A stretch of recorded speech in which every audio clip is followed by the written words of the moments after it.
Hello everyone, कैसे हैं आप सब। आई होप आप सब अच्छे होंगे, फिट होंगे और आपके एग्ज़ाम की प्रिपरेशन ज़ोरों शोरों से चल रही होगी। तो स्वागत करते हैं आप सभी का द प्रेम सर के इस ऑफिशियल चैनल पर। आज के इस सेशन में हम आपके लिए लेकर आए हैं BSOC 101 यानी कि समाजशास्त्र का परिचय पार्ट 1। सो फ्रेंड्स, आज के इस सेशन में जितने भी क्वेश्चन लिए गए हैं सारे ही पिछले 5 सालों के प्रीवियस ईयर क्वेश्चन के मोस्ट इम्पॉर्टेंट क्वेश्चन को एनालाइज करके लिए गए हैं। अगर आप भी इग्नू के जून या दिसंबर 2026 एग्ज़ाम में बैठने वाले हैं तो आज का ये सेशन आपके एग्ज़ाम के लिए काफ़ी इम्पॉर्टेंट होने वाला है। तो फ्रेंड्स, अपने आज के इस सेशन को स्टार्ट करने से पहले एक बार हम लोग प्रीवियस ईयर क्वेश्चन के पैटर्न को एनालाइज कर लेते हैं। जैसा कि आप स्क्रीन पर देख सकते हैं, ये है BCOC। तो जैसा कि आप स्क्रीन पर देख सकते हैं, ये है BSOC 101 यानी कि समाजशास्त्र का परिचय पार्ट 1 का बिल्कुल लेटेस्ट क्वेश्चन पेपर, यानी कि दिसंबर 2025 का ओरिजिनल क्वेश्चन पेपर है ये। और इस पूरे पेपर में हमें टोटल समय मिलते हैं 3 घंटे और अधिकतम अंक मिलते हैं 100, यानी कि आपको 3 घंटे टोटल टाइम मिलता है और समय जो है एवं अधिकतम अंक कितने मिलते हैं, 100 मिलते हैं। तो इसमें जो है हमें टोटल 5 प्रश्नों के उत्तर देने होते हैं। कितने प्रश्नों के? 5 प्रश्नों के, और 400 शब्दों में प्रत्येक प्रश्नों के उत्तर देने होते हैं। एंड जैसा कि आप स्क्रीन पर देख सकते हैं, आपको प्रत्येक प्रश्न के लिए 20 मार्क्स मिलेंगे, यानी कि 20 मार्क्स मिलते हैं और आपको 5 क्वेश्चन सॉल्व करने हैं, यानी कि ये आपके टोटल कितने हो गए, 100 मार्क्स। तो हम लोग एक बार क्वेश्चन को रिव्यू कर लेते हैं कि क्वेश्चन कैसे आ रहे हैं। समाजशास्त्र का एक विज्ञान के रूप में उद्भव की सामाजिक ऐतिहासिक पृष्ठभूमि का वर्णन कीजिए। तो देख सकते हैं कि क्वेश्चन ज़्यादा घुमा फिरा के नहीं आ रहा है, क्वेश्चन काफ़ी इजी पूछे जा रहे हैं। अगर आपका कंसेप्ट क्लियर रहेगा तो आप अपने अकॉर्डिंग आंसर को अच्छे से सजा पाएंगे। आप बाकी सारे क्वेश्चन को भी रिव्यू कर सकते हैं। क्वेश्चंस काफ़ी इजी, और कितनी अच्छी बात है, आपको यहाँ टोटल 8 प्रश्न दिए गए हैं, लेकिन सॉल्व केवल और केवल 5 प्रश्न ही करने हैं, यानी कि काफ़ी अच्छा अपॉर्चुनिटी देती है इग्नू क्वेश्चन सिलेक्ट करने का। कितनी अच्छी बात है ना ये। सो फ्रेंड्स, आई होप आप सभी को क्वेश्चन पेपर के पैटर्न समझ में आ गए होंगे। तो चलिए अब अपने इस सेशन को स्टार्ट करते हैं। Let's start. क्या समाजशास्त्र का संबंध इतिहास के साथ है? समाजशास्त्र एक विषय के रूप में इतिहास से किस प्रकार भिन्न है? व्याख्या कीजिए। समाजशास्त्र और इतिहास के बीच का संबंध बहुत गहरा है। प्रसिद्ध समाजशास्त्री G.E. हावर्ड ने कहा है कि इतिहास जो है अतीत का समाजशास्त्र है और समाजशास्त्र जो है वर्तमान का इतिहास है। किसने कहा है? प्रसिद्ध समाजशास्त्री G.E. हावर्ड ने। तो इतिहास क्या करता है कि मुख्य रूप से अतीत की विशिष्ट और महत्वपूर्ण घटनाओं का अध्ययन करता है, जैसे कि युद्ध, राजाओं का शासन या फिर क्रांतियाँ। इसके विपरीत अगर हम लोग बात करें तो समाजशास्त्र समाज के भीतर उन सामान्य नियमों और ढांचों को खोजता है जो बार बार क्या किए जाते हैं, रिपीट किए जाते हैं, यानी कि दोहराए जाते हैं।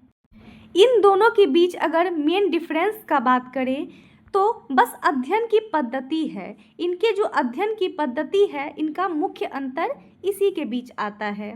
इतिहास जो है विशिष्ट होता है क्योंकि वह एक खास समय और जगह की घटना पर ध्यान देता है। वहीं अगर समाजशास्त्र की बात करें तो यह जो है सामान्य होता है, यानी कि जनरल होता है। तो इतिहास क्या होता है? विशिष्ट होता है, लेकिन समाजशास्त्र क्या होता है? जनरल होता है। समाजशास्त्र जो है जनरल इसलिए होता है क्योंकि वह समाज के व्यवहार के सामान्य पैटर्न्स को समझता है। उदाहरण के लिए, यदि इतिहासकार 1857 की क्रांति की तारीखों और कारणों को लिखता है तो समाजशास्त्री उस समय के सामाजिक वर्ग, जाति, संघर्ष और विद्रोह के सामाजिक आधार का विश्लेषण करेगा। वहीं इतिहास जो है समाजशास्त्र के लिए कच्चा माल प्रदान करता है। क्या प्रदान करता है? यानी कि डाटा प्रदान करता है, जिस डाटा के आधार पर समाजशास्त्री क्या करते हैं? सिद्धांतों का निर्माण करते हैं। आधुनिक युग में ऐतिहासिक समाजशास्त्र जैसी शाखाओं ने इन दोनों विषयों के बीच दूरी को बहुत कम कर दिया है। अतः हम कह सकते हैं इतिहास हमें बताता है कि क्या हुआ था, जबकि समाजशास्त्र जो है हमें यह समझाने में मदद करता है कि समाज कैसे काम करता है, कैसे वर्क करता है। अब चलते हैं नेक्स्ट क्वेश्चन की ओर। तो क्वेश्चन नंबर 2 है, संस्कृति की अवधारणा से आप क्या समझते हैं? इसकी मुख्य विशेषताओं और घटकों की विस्तृत चर्चा कीजिए। समाजशास्त्र में संस्कृति का अर्थ केवल नृत्य या फिर कला नहीं होता, बल्कि जीवन जीने का संपूर्ण तरीका है। एडवर्ड टायलर के अनुसार इसमें वह सब कुछ शामिल है जिसे मनुष्य समाज का सदस्य होने के नाते सीखता है। यानी कि एडवर्ड टायलर का कहना है कि समाजशास्त्र में संस्कृति का जो अर्थ होता है वह सब कुछ होता है जिससे एक व्यक्ति अपने जीवन को जी सकता है। वह सारे तरीके, वो सारे रूल्स रेगुलेशन सब कुछ जो है समाजशास्त्र की संस्कृति के अंतर्गत देखा जाता है। किसके अनुसार? एडवर्ड टायलर के अनुसार। अब हम लोग बात करते हैं संस्कृति जो है सीखी जाती है, यानी कि यह मनुष्य को वंशानुगत या फिर जैविक रूप से नहीं मिलती, बल्कि वह इसे सामाजिकरण के माध्यम से समाज से सीखता है। यानी कि हम जब समाज में रहते हैं तो उसके बाद संस्कृति को सीखते हैं, उसके बारे में जानते हैं, सीखते हैं कि संस्कृति का माध्यम क्या है, क्या क्या आता है संस्कृति के अंतर्गत। उसके बाद है हस्तांतरणीय प्रकृति, यानी कि संस्कृति की एक पीढ़ी से दूसरी पीढ़ी को भाषा और प्रतीकों के माध्यम से सौंपी जाती है। यानी कि एक जनरेशन से दूसरे जनरेशन को भाषा के माध्यम से और प्रतीकों के माध्यम से कुछ बातें सिखाना। जैसे कि हो सकता है कि हमारे दादाजी हमें कुछ सिखा के गए हों और जैसे हम अपने आगे आने वाले जनरेशन को कुछ सिखा के जाएंगे, तो यह क्या कहलाता है? हस्तांतरणीय प्रकृति कहलाता है। अब आता है सामाजिक गुण, यानी कि यह किसी एक व्यक्ति की निजी संपत्ति नहीं होती, बल्कि पूरे समूह की साझी विरासत होती है। यानी कि हमारा जो सामाजिक गुण होता है यह पूरे समूह पर निर्भर करता है, किसी एक व्यक्ति पर निर्भर नहीं करता है। अब देखते हैं अनुकूलन की क्षमता, यानी कि संस्कृति समाज को उसके पर्यावरण और बदलती परिस्थितियों के साथ तालमेल बिठाने में सक्षम बनाती है। यानी कि हम समाज में जो सब कुछ फेस कर रहे होते हैं, कुछ प्रॉब्लम्स आते हैं, तो वह सबके साथ मिलकर एक तालमेल बिठाकर सक्षम बनाती है। किसके अनुसार? संस्कृति के अनुसार। तो यह क्या हो गई? हमारी अनुकूलन की क्षमता हो गई। अब आता है परिवर्तनशीलता, यानी समय की आवश्यकता के अनुसार संस्कृति में बदलाव आते रहते हैं ताकि वह प्रासंगिक बनी रहे। यानी कि हमारे जो कल्चर हैं वह धीरे धीरे दिन ब दिन, दिन प्रतिदिन चेंज होते जा रहे हैं। किसके अनुसार? हमारे समाज के अनुसार। तो संस्कृति के दो रूप होते हैं। कौन कौन से? एक होते हैं भौतिक रूप और दूसरे होते हैं अभौतिक रूप। तो भौतिक रूप के अंदर मशीनें आती है और औजार आते हैं। वहीं अगर हम लोग अभौतिक रूप की बात करें तो अभौतिक रूप के अंदर विचार आते हैं, विश्वास आते हैं, मूल्य आते हैं। यानी कि यह मनुष्य को पशु जगत से अलग करती है और उसे एक पहचान तथा सुरक्षा प्रदान करती है। समाज की स्थिरता के लिए संस्कृति एक अनिवार्य तत्व है। तो अब आते हैं नेक्स्ट क्वेश्चन, क्वेश्चन नंबर 3 की ओर। सामाजिक नियंत्रण के विभिन्न अभिकरणों की विस्तार से व्याख्या कीजिए। समाज को व्यवस्थित बनाए रखने और व्यक्तियों के व्यवहार को नियम के दायरे में रखने की प्रक्रिया जो है सामाजिक नियंत्रण कहलाती है।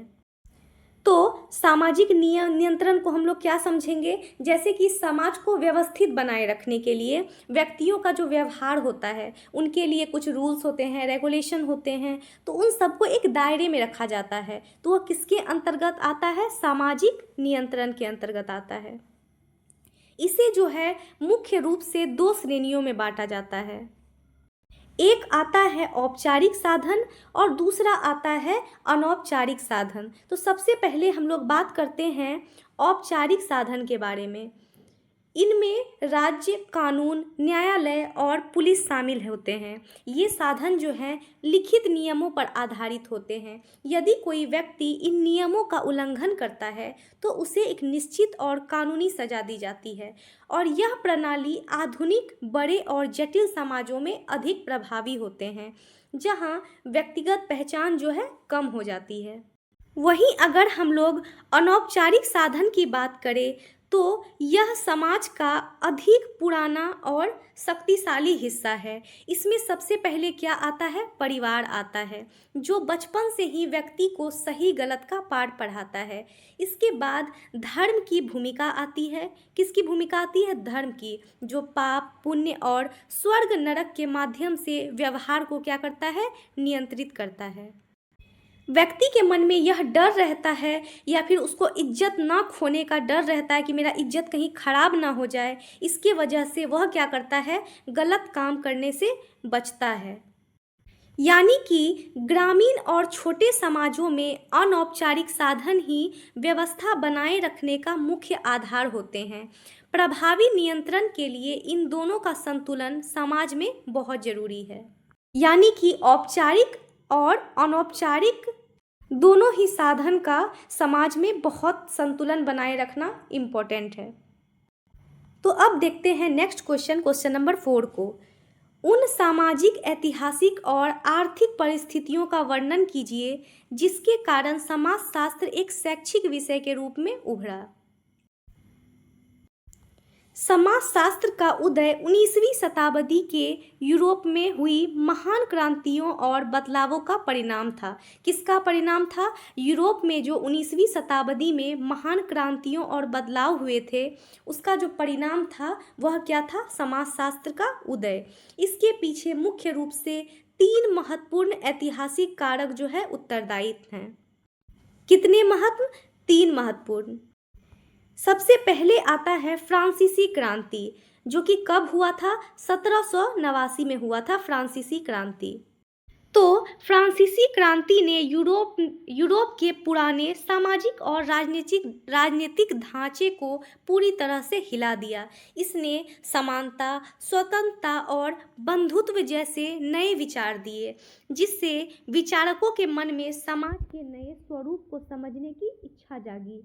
वहीं अगर हम लोग दूसरा कारण का बात करें तो वह था औद्योगिक क्रांति, जिसने क्या किया, समाज को कृषि आधारित व्यवस्था से हटाकर उद्योगों पर आधारित बना दिया, जिसके कारण क्या हुआ, शहरीकरण, गंदी बस्तियां, गरीबी और श्रमिक वर्ग के शोषण जैसी गंभीर सामाजिक समस्याएं पैदा होने लग गई, क्योंकि अब जो है समाज क्या हो चुके थे, उद्योगों पर आधारित हो चुके थे।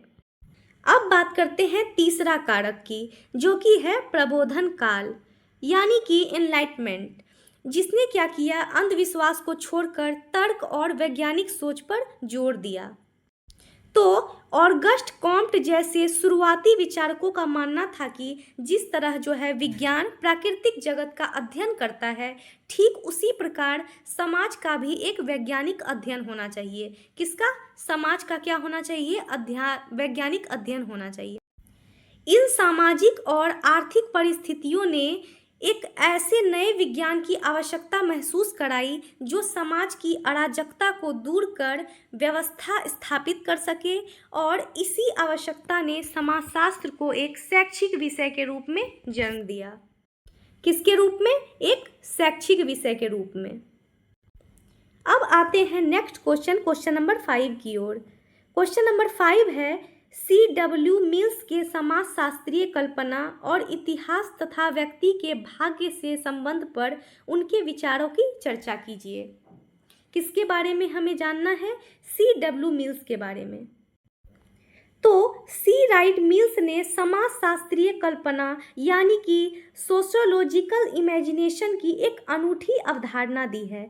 उनका मानना था कि व्यक्ति अपनी निजी समस्याओं और समाज के बड़े मुद्दों को अलग अलग करके देखता है। कैसे देखता है? उसको विभाजित करके देखता है, जबकि वे आपस में गहराई से जुड़े होते हैं। ठीक इसी प्रकार मिल्स ने दो मुख्य शब्दों पर जोर दिया। सबसे पहले है व्यक्तिगत कठिनाइयाँ यानी कि ट्रबल्स, एवं सार्वजनिक मुद्दे यानी कि इशूज। तो उदाहरण के तौर पर यदि किसी शहर में केवल एक व्यक्ति बेरोजगार है तो वह उसकी निजी समस्या हो सकती है। यानी कि अगर कोई व्यक्ति बेरोजगार है तो यह उसका निजी समस्या हुआ, यानी कि पर्सनल प्रॉब्लम हुआ। लेकिन यदि पूरे देश में लाखों लोग बेरोजगार हैं तो यह एक सार्वजनिक या फिर ढांचागत मुद्दा है। यानी कि यह जो है अब पूरे देश की बात हो रही है, तो यह क्या हो गया? सार्वजनिक मुद्दा हो गया। तो मिल्स के अनुसार एक अच्छा समाजशास्त्री वह है जो इतिहास यानी कि समाज का अतीत और जीवनी यानी कि व्यक्ति का जीवन के बीच के संबंधों को देख सके कि इतिहास और जीवनी के बीच में क्या संबंध है। यह दृष्टिकोण जो है व्यक्ति को अपनी स्थिति को समाज के व्यापक नज़रिए से समझने में क्या करता है? मदद करता है। तो मिल्स का तर्क था कि मनुष्य अपने जीवन का निर्माता तो है, लेकिन वह उन्हीं परिस्थितियों के भीतर काम करता है जो इतिहास और समाज ने उसके लिए तय की है।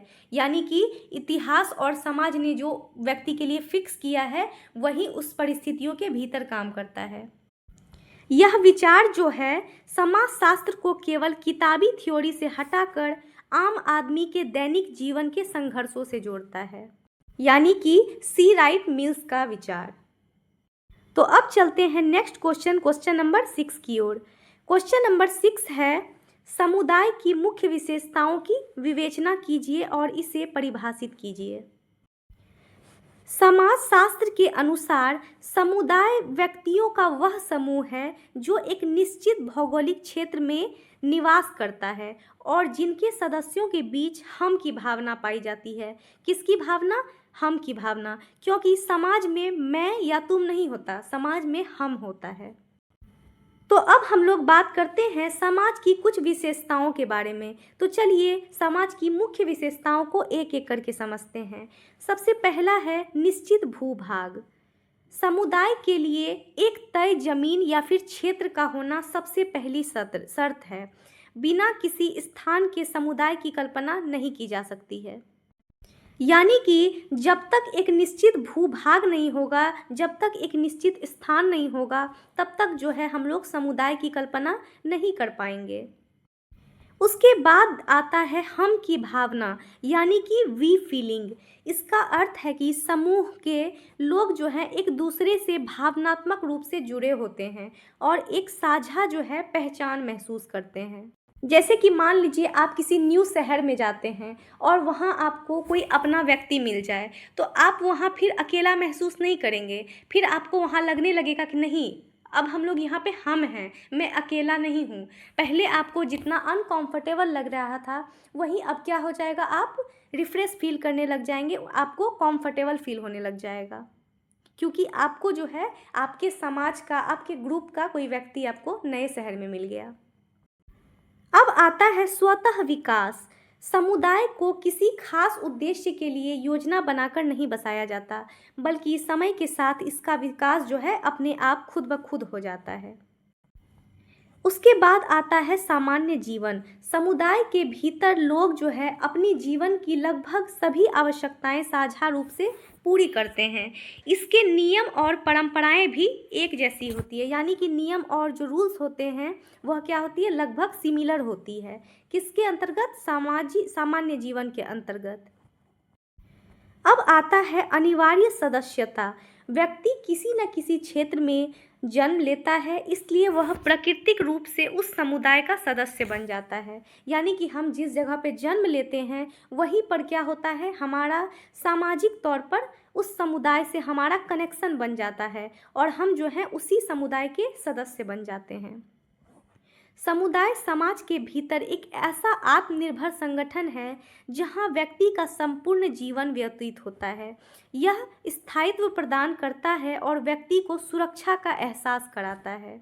यानी कि हम जहाँ जन्म लेते हैं वहाँ से एक अलग प्रकार का अटैचमेंट होता है, हमारा एक डीप अटैचमेंट होता है। ऐसा लगता है कि नहीं, यह हमारा ही जगह है, उससे कुछ अपनापन जैसा फील होता है। तो चलिए अब चलते हैं नेक्स्ट क्वेश्चन नंबर 7 की ओर। सामाजिक संस्था क्या है, इसकी मुख्य विशेषताओं की उदाहरण सहित चर्चा कीजिए। तो हम लोग सबसे पहले बात करेंगे सामाजिक संस्था के बारे में। क्या है ये सामाजिक संस्था? समाज में नियमों, कार्यविधियों और स्थापित प्रणालियों का एक संगठित ढांचा होता है जो मानव की मूलभूत आवश्यकताओं को पूरा करता है। यानी कि उसका जो मानव का मेन आवश्यकता होता है, जो नॉर्मल आवश्यकता होता है, उसको क्या करता है? पूरा करता है। संस्थाएं अमूर्त होती है। संस्थाएं कैसी होती है? अमूर्त होती है, क्योंकि वे लोगों का समूह नहीं बल्कि नियमों का समूह है। संस्थाएं जो है नियमों का समूह होती है, किसी लोगों का, किसी लोग विशेष का समूह नहीं होती। अब आता है निश्चित उद्देश्य। प्रत्येक संस्था का एक स्पष्ट लक्ष्य होता है, जैसे कि विवाह संस्था का उद्देश्य परिवार बनाना और संबंधों को नियमित करना होता है। उसके बाद देखते हैं स्थापित कार्यप्रणाली, यानी कि संस्थाएं व्यक्ति को बताती है कि उसे समाज में किस प्रकार व्यवहार करना है। ये समाज द्वारा स्वीकृत तरीके होते हैं। किसके? व्यक्ति को क्या बताया जाता है कि कैसे आपको व्यवहार करना है, कैसा रिएक्ट करना है। किसके अंतर्गत? स्थापित कार्यप्रणाली के अंतर्गत। अब आता है स्थायित्व, यानी कि संस्थाएं जो हैं बहुत लंबे समय तक चलती है। लोग आते जाते रहते हैं, लेकिन विवाह, धर्म और परिवार जैसी संस्थाएं जो हैं पीढ़ियां तक बनी रहती है। अब आता है प्रतीक। हर संस्था के अपने खास प्रतीक होते हैं, यानी कि चिन्ह होते हैं जो उसकी पहचान कराते हैं, जैसे कि झंडा, अंगूठी या कोई विशेष चिन्ह। और अब देखते हैं अमूर्त प्रकृति। चूंकि संस्था नियमों और कार्यविधियों का नाम है, इसलिए इसे देखा नहीं जा सकता, केवल महसूस और पालन किया जा सकता है। अंततः हम कह सकते हैं कि संस्थाएं समाज में व्यवहारों में एकरूपता लाती है और अराजकता को रोकती है। ये समाज में स्तंभों की तरह काम करती है, जो है सामाजिक ढांचे को मजबूती और निरंतरता प्रदान करती है। और इसके बिना जो है सामाजिक जीवन अव्यवस्थित हो जाएगा। किसके बिना? संस्था के बिना। अब आते हैं नेक्स्ट क्वेश्चन नंबर 8 की ओर। समाजशास्त्र और सामाजिक मानव विज्ञान के बीच संबंधों और अंतरों का वर्णन कीजिए। तो इसके उत्तर को देखें तो समाजशास्त्र और सामाजिक मानव विज्ञान एक दूसरे के इतने करीब हैं कि इवांस प्रिचार्ड ने इन्हें जुड़वां बहनें कहा है। इवांस प्रिचार्ड ने क्या कहा है? जुड़वां बहन कहा है। किसको? समाजशास्त्र और सामाजिक मानव विज्ञान को। जहां सामाजिक मानव विज्ञान मुख्य रूप से आदिम, छोटे और सरल समाजों का अध्ययन करता है, वहीं समाजशास्त्र जो है आधुनिक, जटिल और औद्योगिक समाजों पर ध्यान केंद्रित करता है। मानव विज्ञान जो है अक्सर सहभागी अवलोकन करता है, यानी कि पार्टिसिपेंट ऑब्जर्वेशन करता है, पद्धति का उपयोग कराता है, जिसमें कि शोधकर्ता जो है लंबे समय तक उसी समुदाय के साथ रहता है।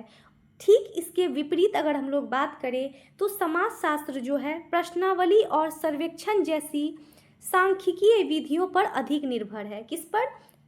प्रश्नावली और सर्वेक्षण जैसी विधियों पर।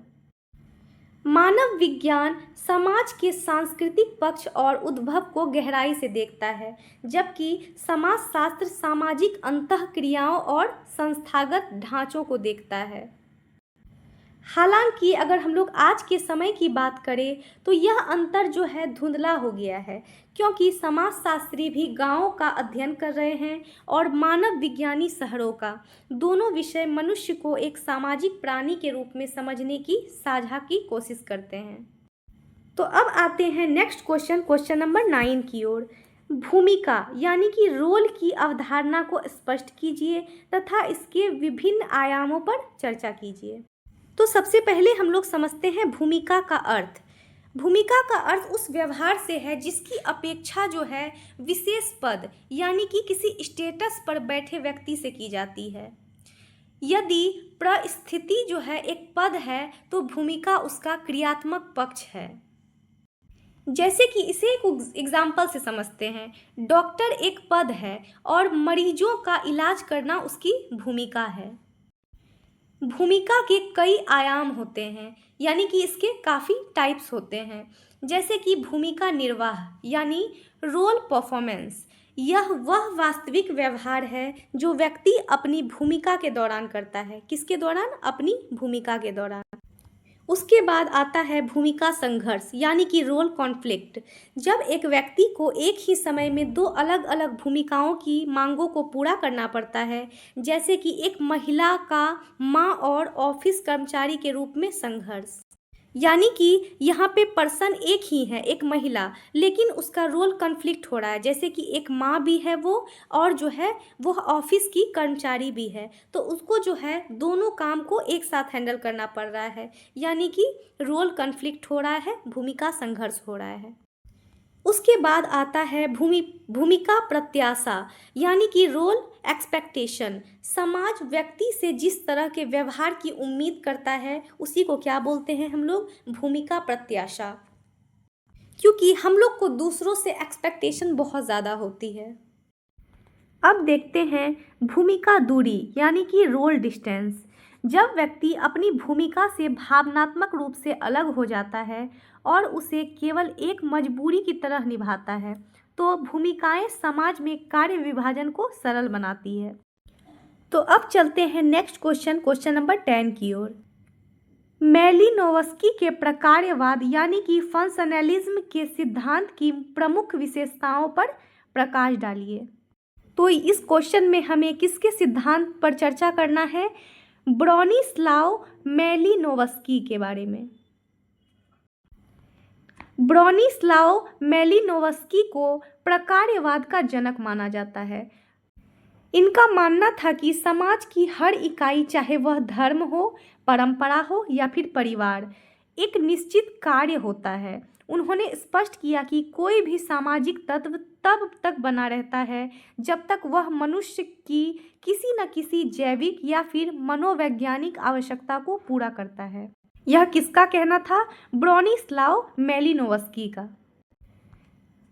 मैलिनोवस्की ने संस्कृति को एक उपकरण माना है। क्या माना है? एक उपकरण जो मानव की 7 बुनियादी जरूरतों जैसे कि भोजन, सुरक्षा, स्वास्थ्य आदि को पूरा करने के लिए विकसित हुई है। एवं उनका तर्क ये भी था कि यदि कोई परंपरा समाज के लिए उपयोगी नहीं है तो वह समय के साथ खत्म हो जाएगी। उन्होंने जो है ट्रॉबियांड द्वीप के निवासियों का अध्ययन कर यह सिद्ध किया कि उनके जादू टोने और रीति रिवाज भी मानसिक शांति और सामाजिक एकता बनाए रखने के कार्य करते हैं। किसके जादू टोने? ट्रॉबियांड द्वीप के सदस्यों के, वहाँ के निवासियों के जादू टोने। उनका जो सिद्धांत था समाज के अंगों के एक समूह के रूप में देखता है, जहाँ हर अंग जो है शरीर समाज को जीवित रखने के लिए काम करता है।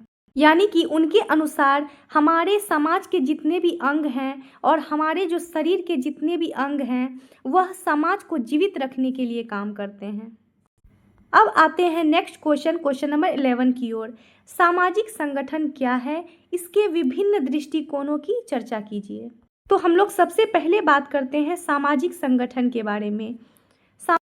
सामाजिक संगठन जो है वह व्यवस्था है जिसके माध्यम से समाज की विभिन्न इकाइयां जैसे कि व्यक्ति, समूह और संस्थाएं आपस में जुड़कर एक व्यवस्थित इकाई के रूप में कार्य करती है। इसे समाज की हड्डियों का ढांचा कहा जाता है।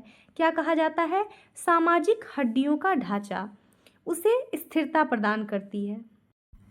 तो इसके 2 प्रमुख दृष्टिकोण हैं, तो चलिए इसे एक एक करके देखते हैं। सबसे पहला है प्रकार्यवादी दृष्टिकोण। यह मानता है कि संगठन का उद्देश्य समाज में संतुलन, और सहयोग बनाए रखना है। यहाँ हर हिस्सा अपनी जिम्मेदारी निभाता है ताकि व्यवस्था जो है बनी रहे। एवं दूसरा दृष्टिकोण आता है संघर्षवादी दृष्टिकोण, यानी कि यह मानता है कि संगठन केवल शक्तिशाली वर्ग के हितों की रक्षा के लिए बनाया जाता है। किसके लिए बनाया जाता है? शक्तिशाली वर्ग के हितों के लिए, उनकी अच्छाई के रक्षा के लिए बनाया जाता है, जहां कमजोरों का शोषण होता है। यानी कि अंततः हम कह सकते हैं सामाजिक संगठन के बिना समाज में विघटन पैदा हो जाता है। एक मजबूत संगठन के लिए सदस्यों के बीच साझा मूल्यों, लक्ष्यों और नियमों के प्रति सहमति होना अनिवार्य है। यह जो है वह सूत्र है जो विविधता के बावजूद समाज को एकता में पिरोकर रखता है। तो अब चलते हैं नेक्स्ट क्वेश्चन की ओर। क्वेश्चन नंबर 12 को देखते हैं। तो अब आते हैं नेक्स्ट क्वेश्चन, क्वेश्चन नंबर 12 की ओर। सामाजिक परिवर्तन के उद्विकासवादी यानी कि इवोल्यूशनरी सिद्धांतों की व्याख्या कीजिए। तो सामाजिक परिवर्तन का उद्विकास सिद्धांत यानी कि इवोल्यूशनरी थ्योरी जो है डार्विन के जीव विज्ञान से प्रेरित है। किससे? डार्विन के जीव विज्ञान से प्रेरित है उद्विकासवादी सिद्धांत। इस सिद्धांत का मुख्य मानना यह है कि समाज जो है हमेशा सरलता से जटिलता की ओर बढ़ता है। किससे? आसान से कठिन की ओर बढ़ता है। यह परिवर्तन एक सीधी रेखा में होता है और बहुत धीमी गति से चलता है, यानी कि काफ़ी स्लो चलता है। अगस्त कॉम्ट और हर्बर्ट स्पेंसर जो हैं इनके प्रमुख समर्थक थे। कौन कौन? अगस्त कॉम्ट और हर्बर्ट स्पेंसर। स्पेंसर के अनुसार जो है समाज पहले एक जैसा समान होता था, फिर धीरे धीरे उसमें कार्य विभाजन बढ़ता है और वह जटिल हो जाता है। किसके अनुसार? स्पेंसर के अनुसार। यानी कि स्पेंसर कहते हैं कि समाज जो है पहले एक समान रहता है, फिर क्या होता है धीरे धीरे उसमें कार्य विभाजन बढ़ता जाता है और वह क्या हो जाता है? जटिल हो जाता है, यानी कि कठिन हो जाता है। जैसे कि उदाहरण के लिए हम लोग देखें तो प्राचीन काल में एक ही व्यक्ति कई काम करता था, लेकिन आज हर काम के लिए विशेषज्ञ होते हैं। वहीं कॉम्ट ने कहा 3 स्तरों का नियम दिया। कॉम्ट ने क्या दिया? 3 स्तरों का नियम, जिसमें समाज धार्मिक युग से निकलकर तात्विक और अंत में वैज्ञानिक युग में पहुंचता है। यानी कि कॉम्ट के अनुसार जो है 3 स्तरों के नियम हैं, जैसे कि समाज जो है पहले धार्मिक युग से निकलकर फिर तात्विक युग में पहुंचता है और अंत में किस में पहुंच जाता है? वैज्ञानिक युग में पहुंच जाता है। यह सिद्धांत मानता है कि परिवर्तन अनिवार्य है और समाज जो है हमेशा पिछड़ी अवस्था से उन्नत अवस्था की ओर जाएगा। किससे? पिछड़ी अवस्था से उन्नत अवस्था की ओर। हालांकि आलोचक कहते हैं कि हर समाज एक ही रास्ते पर नहीं चलता, यानी कि आलोचकों का कहना है कि समाज जो है एक ही रास्ते पर नहीं चलता है, अलग अलग रास्तों पर चलता है। अब आते हैं नेक्स्ट क्वेश्चन, क्वेश्चन नंबर 13 को देखते हैं। सांस्कृतिक परिवर्तन के प्रमुख कारकों और प्रक्रियाओं की विवेचना कीजिए। तो इसके उत्तर को देखें तो संस्कृति एक गतिशील व्यवस्था है। संस्कृति क्या है? एक गतिशील व्यवस्था है जो समय के साथ जो है निरंतर बदलती रहती है। सांस्कृतिक परिवर्तन का अर्थ होता है समाज के विश्वासों, मूल्यों, कला एवं तकनीक और जीवन जीने का तरीका, इन सभी में जो बदलाव आता है उसको जो है सांस्कृतिक परिवर्तन कहते हैं। यानी कि विश्वास, मूल्यों, कला, तकनीक और जीवन जीने के तरीकों में आने वाले बदलावों से क्या होता है? सांस्कृतिक परिवर्तन होता है। इसके प्रमुख कारक और प्रक्रियाएं कुछ निम्नलिखित हैं, यानी कि उसे हम लोग एक एक करके समझते हैं। सबसे पहले आता है तकनीकी आविष्कार, यानी कि यह सबसे महत्वपूर्ण कारक है। जब समाज में नई तकनीक जैसे कि स्मार्टफोन या फिर इंटरनेट आती है तो वह हमारे आपसी संबंधों और व्यवहार को पूरी तरह से क्या करती है? बदल देती है। वहीं दूसरा कारण आता है सांस्कृतिक प्रसार, यानी कि डिफ्यूशन, जिसमें व्यापार का संचार, उसके माध्यम से एक समाज के विचार दूसरे समाज में फैलते हैं। तो हम लोग तकनीकी आविष्कार में देख रहे थे, तो जैसे कि स्मार्टफोन या फिर इंटरनेट आता है, तो वह क्या होता है, आपसी संबंध और व्यवहार जो है पूरी तरह से चेंज हो जाते हैं, यानी कि लोग अपने अपने में रहने लग जाते हैं। वहीं दूसरे के अंतर्गत जब सांस्कृतिक प्रसार आता है, तो क्या होता है कि एक संचार के माध्यम से एक समाज का जो थिंकिंग है दूसरे समाज में फैलने लग जाता है। इसके अलावा अब हम लोग तीसरा का बात करें तो है प्राकृतिक आपदाएं और भौगोलिक परिस्थितियाँ। ये जो है लोगों को नई जीवन शैली अपनाने पर मजबूर कर देती है, यानी कि न्यू न्यू जीवन शैली अपनाने पर क्या करती है, लोगों को मजबूर कर देती है प्राकृतिक आपदाएं, क्योंकि लोगों के पास कुछ ऑप्शन नहीं बचते हैं। अब आते हैं परिवर्तन की प्रक्रियाएं। तो सबसे पहले आता है उसमें परसंस्कृतिकरण, एक्लचरेशन। जब दो अलग अलग संस्कृतियां संपर्क में आती है और एक दूसरे के तत्वों को अपनाती है, तो उसको क्या बोलते हैं हम लोग, परसंस्कृतिकरण। यहाँ पर का मतलब होता है दूसरा और संस्कृतिकरण का मतलब होता है वहाँ की संस्कृति।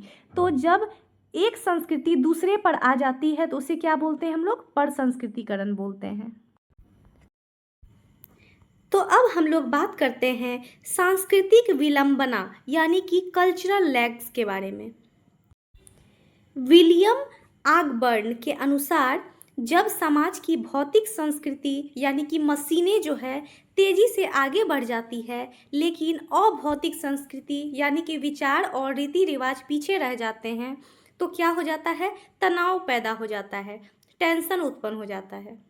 क्यों उत्पन्न होता है कि भौतिक संस्कृति आगे बढ़ रही है लेकिन अभौतिक संस्कृति जो है पीछे जा रही है। अब बात करते हैं वैश्वीकरण के बारे में।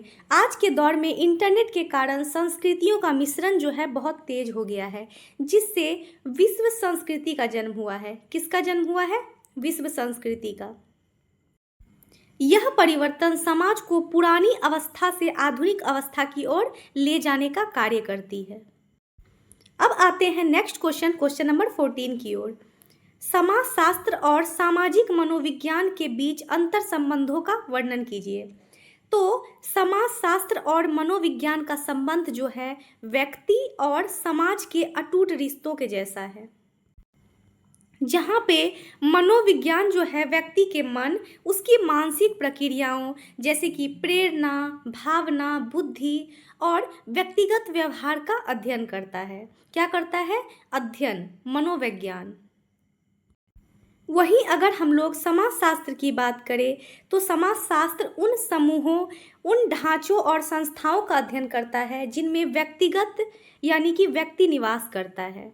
यानी कि मनोविज्ञान जो है मानसिक प्रक्रियाओं और व्यक्तिगत व्यवहार का अध्ययन करता है, लेकिन समाजशास्त्र जो है उन सामाजिक समूहों, उनके ढांचों, उनकी संस्थाओं का अध्ययन करता है और जिनमें व्यक्ति का निवास होता है, यानी व्यक्ति का निवास का अध्ययन करता है।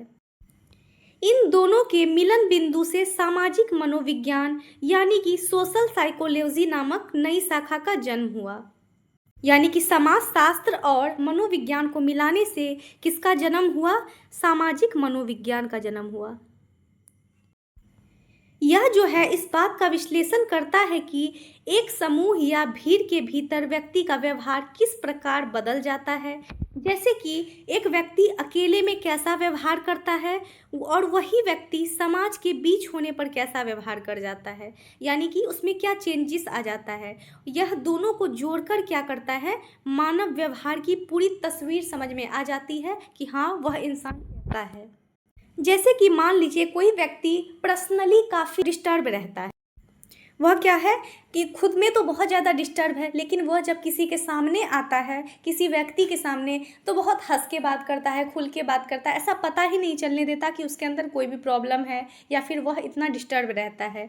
लेकिन अगर हम इन दोनों सिचुएशन को देखते हैं तब जो है सामाजिक मनोविज्ञान कह सकते हैं, किसी एक तौर पे नहीं कह सकते। जब हम लोग दोनों नज़रिया से देखेंगे तब उस व्यक्ति का पूरा तस्वीर समझ में आता है कि हाँ ये व्यक्ति ऐसा है, एक वे को देख के नहीं कह सकते। तो हॉब्स और मैकाइवर जैसे विद्वानों का मानना है कि सामाजिक व्यवस्था को गहराई से समझने के लिए मनुष्य की मूल मानसिक प्रवृत्तियों को समझना अनिवार्य है। समाजशास्त्र मनोविज्ञान को वह सामाजिक संदर्भ प्रदान करता है जिसमें मन काम करता है, और मनोविज्ञान जो है समाजशास्त्र को मानवीय आधार देता है जिससे जो है समाज बनता है। अंततः बिना मानसिक समझ के सामाजिक संरचना और बिना सामाजिक ढांचे के मानव मन जो है उसका अध्ययन अधूरा है। यानी कि अगर हमें किसी मानव के मन का अध्ययन करना है तो हमें जितना सामाजिक संरचना के तौर पर देखना है उतना ही सामाजिक ढांचे के तौर पर भी देखना होगा। यानी कि समाजशास्त्र एवं मनोविज्ञान दोनों को बहुत अच्छे से अध्ययन करना होगा। अब आते हैं नेक्स्ट क्वेश्चन नंबर 15 की ओर। समाजशास्त्र और राजनीति विज्ञान के बीच समानता एवं भिन्नता पर चर्चा कीजिए। तो चलिए इसके उत्तर को देखते हैं। समाजशास्त्र और राजनीति विज्ञान एक दूसरे से गहराई से जुड़े हुए हैं। जहां राजनीति विज्ञान जो है मुख्य रूप से राज्य, सरकार एवं शक्ति और राजनीति व्यवस्थाओं का अध्ययन करता है, वहीं समाजशास्त्र जो है समाज के सभी पहलुओं, समूहों और संस्थाओं का समग्र अध्ययन करता है। यानी कि इन सभी चीज़ों का अध्ययन क्या करता है? समाजशास्त्र करता है, उसका समग्र अध्ययन करता है। इन दोनों के बीच जो है राजनीतिक समाजशास्त्र का एक साझा कड़ी के रूप में कार्य करता है। अब देखते हैं इन दोनों में समानता। दोनों विषय एक दूसरे के पूरक हैं, यानी कि दोनों एक दूसरे पर निर्भर हैं, एक दूसरे को ही कंप्लीट करते हैं। राजनीति विज्ञान यह समझने के लिए समाजशास्त्र पर निर्भर है कि समाज में जाति, धर्म और वर्ग जैसी सामाजिक स्थितियां मतदान, व्यवहार और सत्ता के संघर्ष को कैसे प्रभावित करती है। वहीं अगर हम लोग समाजशास्त्र यह समझने के लिए राजनीति विज्ञान की मदद लेता है कि राज्य के कानून समाज में बदलाव कैसे लाते हैं। यानी कि राज्य के कानून को समझने के लिए समाजशास्त्र जो है राजनीति विज्ञान से मदद लेता है। वहीं अब हम लोग देखते हैं इसके अध्ययन क्षेत्र को, यानी कि इसके अध्ययन क्षेत्र में क्या भिन्नता आती है दोनों के बीच। राजनीति विज्ञान का क्षेत्र राज्य और सरकार तक सीमित है, जबकि समाजशास्त्र का जो क्षेत्र है संपूर्ण समाज है। अब है दृष्टिकोण।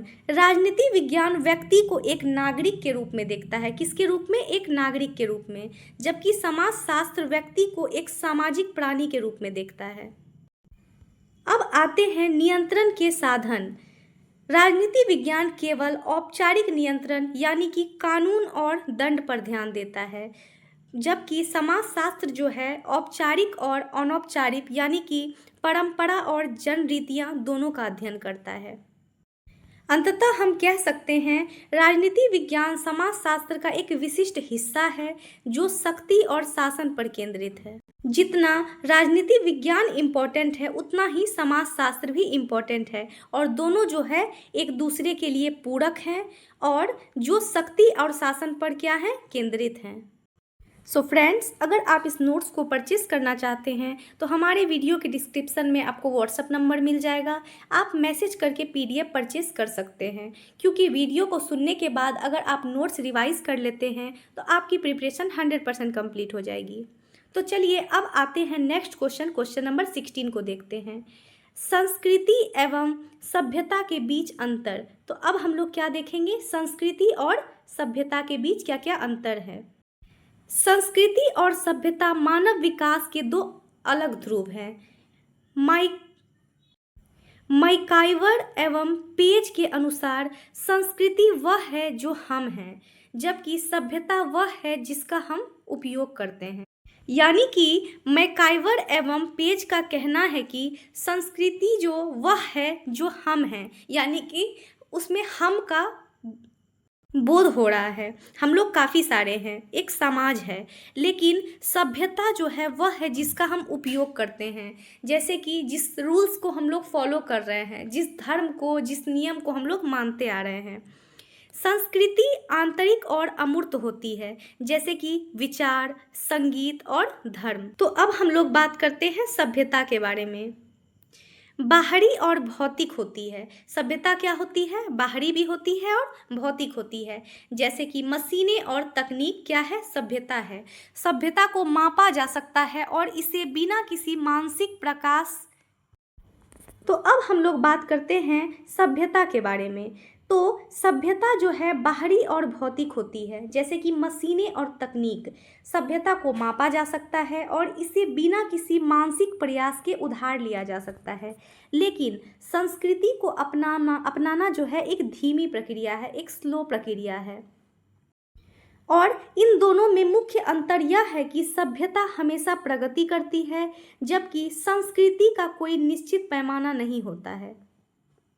यानी कि सभ्यता जो है हमेशा दिन प्रतिदिन ग्रो कर रही है, जैसा कि हम लोग अपने रियल लाइफ में भी देख रहे हैं। कैसे? जैसे एग्जांपल ले ले तो इंटरनेट में भी देख रहे हैं हम लोग कैसे 2G 3G 4G, अब तो 5G भी आ गया है और कुछ टाइम में 6G भी आ जाएगा। तो ये भी एक तरह का सभ्यता ही है, ये एकदम प्रोग्रेस कर रहा है। वही संस्कृति का कोई निश्चित नहीं है, कोई फिक्स नहीं है, वह ग्रो कर भी सकती है या फिर धीमी भी जा सकती है। अब आते हैं नेक्स्ट क्वेश्चन नंबर 17 को देखते हैं। सामाजिक समूह के आधार एवं वर्गीकरण। व्यक्तियों का ऐसा समूह जो साझा उद्देश्यों के लिए अंतःक्रिया करता है। क्या करता है? अंतःक्रिया। सामाजिक समूह कहलाता है। इसका जो वर्गीकरण है मुख्य रूप से कुछ श्रेणियों में होता है। जैसे कि हम लोग देखते हैं प्राथमिक समूह। इसमें सदस्यों के बीच घनिष्ठ और प्रत्यक्ष संबंध होते हैं, जैसे कि परिवार और मित्र। इनके बीच जो है घनिष्ठ और प्रत्यक्ष होते हैं, यानी कि इस परिवार और मित्र के समय अपनापन होता है, एक खास संबंध होता है, काफ़ी मजबूत होता है और प्रत्यक्ष होता है। यानी कि हम सिर्फ अपने बारे में नहीं सोच रहे होते हैं, हम लोग परिवार के बारे में सोच रहे होते हैं, हम लोग मित्र के बारे में सोच रहे होते हैं। और दूसरा होता है द्वितीयक समूह। ये जो हैं आकार में बड़े और औपचारिक होते हैं, जहाँ स्वार्थ और उद्देश्य पर यह आधारित होता है, जैसे कि राजनीतिक दल। इसमें कोई खुद के बारे में सोचता है, ना ही किसी और के बारे में। यह क्या करता है? राजनीतिक तौर पर जो सही लगता है वो कर देता है। यानी कि इसके पीछे कोई स्वार्थ या फिर कोई उद्देश्य छुपा होता है। किसके पीछे? राजनीति के पीछे। उसके बाद आता है संदर्भ समूह। यह वह समूह है जिसका व्यक्ति सदस्य तो नहीं है, लेकिन वह वैसा बनने की आकांक्षा करता है। समूह ही व्यक्ति को समाज में पहचान और सुरक्षा प्रदान करने का सबसे बड़ा आधार होता है। तो अब चलते हैं नेक्स्ट क्वेश्चन नंबर 18 को देखते हैं। परिस्थिति यानी कि स्टेटस एवं भूमिका का संबंध। तो स्टेटस एवं भूमिका में क्या संबंध है? तो समाज में परिस्थिति जो है व्यक्ति का सामाजिक पद है और भूमिका जो है उस पद के अनुसार किया जाने वाला अपेक्षित कार्य है। तो लिंटन के अनुसार ये दोनों जो हैं एक दूसरे के पूरक हैं। तो सबसे पहले हम लोग देखते हैं अविभाज्य संबंध। बिना पद के कोई कार्य नहीं होता और बिना कार्य के पद का कोई अर्थ नहीं होता। यानी कि जो बिना कोई पोस्ट का जो है कोई अर्थ नहीं होता, और जब तक कोई अर्थ ना हो तब तक उस पोस्ट का कोई वैल्यू नहीं होता। जैसे कि हम लोग शिक्षक को देख लेते हैं। जैसे कि शिक्षक जो है परिस्थिति है एवं पढ़ाना उसकी भूमिका। तो अगर शिक्षक पढ़ाएगा नहीं तो उसकी भूमिका कुछ नहीं रह जाएगी। लेकिन अगर पढ़ाना की बात करें तो पढ़ाने के लिए कौन चाहिए होगा? शिक्षक चाहिए होगा। तो ये दोनों जो हैं एक दूसरे के क्या हैं? पूरक हैं। अब आता है अधिकार और कर्तव्य। परिस्थिति व्यक्ति को समाज में शक्ति और अधिकार देती है। क्या करती है? समाज में शक्ति और अधिकार देती है, जबकि भूमिका जो है उसे उत्तरदायित्वों का बोध कराती है। यानी कि समाज की जो संपूर्ण व्यवस्था है और संतुलन है, इसी दोनों के पारस्परिक तालमेल पर ही टिकी हुई है। अब चलते हैं नेक्स्ट क्वेश्चन नंबर 20 को देखते हैं। समाजशास्त्रीय अध्ययन की प्रमुख पद्धतियाँ। तो समाजशास्त्र को एक विज्ञान के रूप में स्थापित करने के लिए कई वैज्ञानिक पद्धतियाँ अपनाई जाती है, जैसे कि तुलनात्मक पद्धति दो अलग अलग समाजों के बीच समानता और अंतर खोजने का कार्य करती है। कौन करती है? तुलनात्मक पद्धति। एवं ऐतिहासिक पद्धति की बात करें तो सामाजिक संस्थाओं के उद्भव और उनके अतीत को समझने में मदद करती है। तो सामाजिक संस्थाओं के उद्भव और अतीत को समझने में मदद करती है ऐतिहासिक पद्धति। तो हम लोग अब देखते हैं सहभागी अवलोकन में शोधकर्ता स्वयं को उस समूह का हिस्सा बनकर जानकारी जुटाता है। सर्वेक्षण पद्धति में प्रश्नावली के जरिए बड़े जनसमूह का मत जाना जाता है। इन्हीं ठोस वैज्ञानिक पद्धतियों के कारण सामाजिक निष्कर्ष प्रामाणिक और निष्पक्ष माने जाते हैं। तो अब आते हैं नेक्स्ट क्वेश्चन नंबर 19 की ओर। आर्थिक समाजशास्त्र की प्रासंगिकता। तो आर्थिक समाजशास्त्र वर्तमान वैश्विक अर्थव्यवस्था को समझने का सबसे सटीक जरिया है, सबसे परफेक्ट जरिया है। यह विषय हमें बताता है कि बाजार केवल मांग और आपूर्ति का गणित से नहीं, बल्कि सामाजिक विश्वास और नेटवर्क के थ्रू संचालित होता है। यह जो है आर्थिक व्यवहार के पीछे छिपे जो जाति, वर्ग और जेंडर के प्रभावों को गहराई से क्या करता है? उजागर करता है। जैसे कि उपहार देने के लिए यानी कि उपहार देने की परंपरा केवल लेन देन नहीं, बल्कि सामाजिक संबंधों को मजबूत करने का तरीका है। आधुनिक उपभोक्तावादी समाज को वैज्ञानिक ढंग से समझने के लिए यह विषय अनिवार्य आधार प्रदान करता है। क्या करता है? एक बहुत ही इम्पोर्टेंट और कंपलसरी बेस प्रदान करता है। तो अब आते हैं नेक्स्ट क्वेश्चन नंबर 19 की ओर। आर्थिक समाजशास्त्र की प्रासंगिकता। तो आर्थिक समाजशास्त्र वर्तमान वैश्विक अर्थव्यवस्था को समझने का सबसे सटीक जरिया है, सबसे परफेक्ट जरिया है। यह विषय हमें बताता है कि बाजार केवल मांग और आपूर्ति का गणित से नहीं, बल्कि सामाजिक विश्वास और नेटवर्क के थ्रू संचालित होता है। यह जो है आर्थिक व्यवहार के पीछे छिपे जो जाति, वर्ग और जेंडर के प्रभावों को गहराई से क्या करता है? उजागर करता है। जैसे कि उपहार देने के लिए यानी कि उपहार देने की परंपरा केवल लेन देन नहीं, बल्कि सामाजिक संबंधों को मजबूत करने का तरीका है। आधुनिक उपभोक्तावादी समाज को वैज्ञानिक ढंग से समझने के लिए यह विषय अनिवार्य आधार प्रदान करता है। क्या करता है? एक बहुत ही इम्पोर्टेंट और कंपलसरी बेस प्रदान करता है। तो अब चलते हैं नेक्स्ट क्वेश्चन नंबर 21 की ओर। सामाजिक प्रक्रिया के रूप में संघर्ष यानी कि कॉन्फ्लिक्ट। संघर्ष जो है वह चेतन प्रक्रिया है जिसमें व्यक्ति अपने विरोधियों को हानि पहुंचाकर, उन्हें हटाकर अपने लक्ष्यों को प्राप्त करना चाहता है। वह चाहता है किसी भी तरह से, जैसे साम दाम दंड भेद, कुछ भी हम करके अपने लक्ष्यों को प्राप्त कर ले। यह समाज में रुक रुक कर होने वाली अनिरंतर घटना है। इसमें विरोधियों का ध्यान मुख्य लक्ष्य से अधिक एक दूसरे को नीचा दिखाने या फिर शक्ति प्रदर्शन पर होता है। हालांकि संघर्ष को अक्सर नकारात्मक माना जाता है, लेकिन कोजर जैसे विद्वान मानते हैं कि समाज की पुरानी जड़ताओं को तोड़कर नया सामाजिक ढांचा बनाने में सहायक होता है। संघर्ष जो है सामाजिक परिवर्तन का एक अनिवार्य इंजन है जो समाज को गति प्रदान करता है। यह किसका थिंकिंग है? कोजर का थिंकिंग है। अब आते हैं नेक्स्ट क्वेश्चन नंबर 22 की ओर। जेड ब्राउमैन के सामाजिक वास्तविकता पर विचार।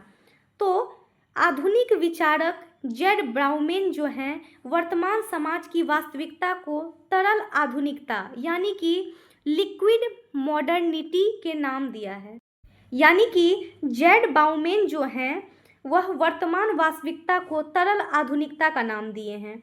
उनके अनुसार आज के दौर में कुछ भी स्थायी या फिर ठोस नहीं है। हमारे रिश्ते, पहचान और यहाँ तक कि नौकरियाँ भी तरल है, कभी भी अपना आकार बदल सकती है। बाउमैन का जो तर्क है आधुनिक व्यक्ति की पहचान और अब के काम से नहीं, बल्कि उसकी खर्च करने और उपभोग करने की क्षमता से तय होती है। यानी कि बाउमीन का सिद्धांत जो है आधुनिक जीवन की अस्थिरता और मानवीय दूरियों का एक अत्यंत सटीक चित्रण करता है। तो फ्रेंड्स, हमने समाजशास्त्र का परिचय का टॉप 22 क्वेश्चन को देख लिया है। और अगर आप इस नोट्स को परचेज़ करना चाहते हैं तो हमारे वीडियो के डिस्क्रिप्शन में आपको व्हाट्सएप नंबर मिल जाएगा। मैसेज करके आप PDF परचेज़ कर सकते हैं, जिससे आपको वीडियो सुनने के बाद रिवाइज़ करने में काफ़ी आसानी होगी और आपका एग्ज़ाम प्रिपरेशन 100% कंप्लीट हो जाएगा। तो फटाफट से मैसेज करके PDF परचेज़ करें। काफ़ी अफोर्डेबल प्राइस में आपको ये PDF अवेलेबल मिल जाएगा। तो फ्रेंड्स, हमारे साथ यहाँ तक बने रहने के लिए धन्यवाद। तैयारी को बेहतर बनाने के लिए और अपने एग्ज़ाम में एक बेहतरीन उत्तर लिखने के लिए हमारे साथ इसी प्रकार जुड़े रहे। अगर हमारी आज की वीडियो आपको अच्छी लगी तो वीडियो को लाइक एंड चैनल को सब्सक्राइब जरूर करें। Thanks for watching. Like, subscribe and share.